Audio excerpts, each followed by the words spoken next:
งดตัดเล็บตัดขนเริ่มเมื่อไหร่อายะคนที่จะกุรบานรวมถึงคนอารีด้วยไหม disunat. Perkara ni perkara sunat bagi orang nak gerbai. Ada pun orang tak ada nak gerbai, tak sunat. Bagi orang nak ambil bahagian pada ini tahun. Tahun ni kita nak ambil gak gear. Cang dah tu. Cang dah satu gear. 4,000 katakanlah. Disunatkan kita dak kerak kuku dan dak potong semua bulu yang ada pada tubuh pada kita. Kemudian soal daripada saudara kita kata, sunat kita dak kerak kuku, dak cukur bulu bila? Mulai daripada 1 Zulhijjah. Maka bila ni sebuah di negeri kita, negara kita hari ni, tepat berapa belah ni?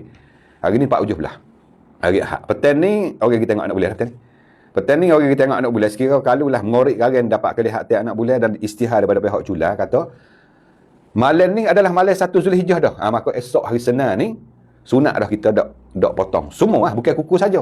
Kuku, dak kerak, janggut misal pun, dak cabuk, dak cukur. Tak kira nak rupa kerak, potong dengan gunting, cukur dengan pisang nyukur, cabuk dengan ngepik. Semua juzuk di tubuh badan kita ni, sunat jangan buai.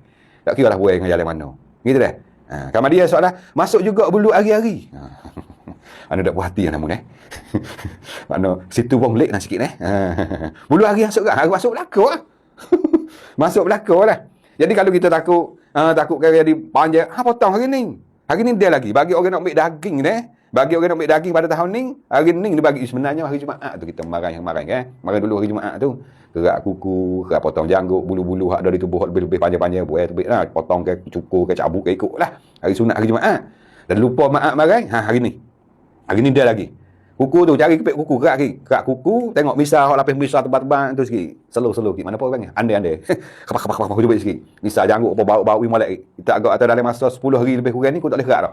Tak boleh kerak dengan makna makruh, bukan haram. Gerbai kita tetap sah. Bagi orang kerak kuku sah dak gerbai sah. Ya hukum sunat dak potong, sunat dak cabuk.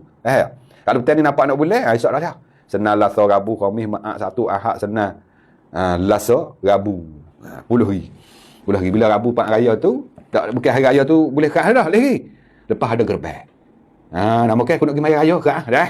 Lepas pada gerbai. Tadi sudah maya raya pokok tu ni turun daripada masjid. Bismillah. Bila semai tu baik darah apa-apa ni semua selesai belakang dah. Bolehlah kita klik kerak kuku, kerak janggut, buai bulu tiok. Pemruang dah ya gini. Ada royak jangan kita usaha daripada kita.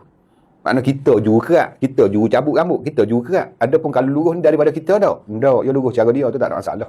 Orang biasanya rambut lurus Bila sabung kepala penuh, darah dah. Rambut penuh di tangan tu tak ada masalah. Bukan daripada perbuatan kita dia lurus cara dia tak ada masalah. Hak lurus tu tak ada apa. Hak tak boleh ni perbuatan kita. Tak boleh ni dengan makna makruh, bukan haram. Makruh. Sebab ya sunat dak buai, sunat dak potong, sunat dak cabuk, sunat dak cukur. Tiba-tiba kita pergi buai cabuk kucuk. Ya jadi makruh jelah, bukan sampai ke haram. Ya, tu dah. Faham dah. Gerti dah lah lebih-lebih kurang. Semua bulu semua lah bos. Kacang deng munak kau lah ni. Munak kau lah gitu. Mak orang tak ada dah ya. Semua bulu kan kacang nak juga. Semua lah. Dia nak sebut juga tu, dia nak sebut. Kacang nak masuk jugalah kan. Lepas dah kalau sebut gitu tu. Pelai hairut baikon. We lebak gitu. Widuk semok gitu dulu. Kalau hak misal biasanya orang misal tau. Orang misal ni dia turun atas bibir mulut duduk sini. Tak nampak bibir mulut di atas, nampak lek bawah je. Katuk di misal. Cukup. Gutin dulu. Hari ni gutin dulu. Papa gutin dulu. We slow sikit. We jadi nipis sikit. Bang lek agak atas 10 hari lagi, aku tak boleh buat apa-apa. Jadi tebal je bang lek. Itu dah. Ya.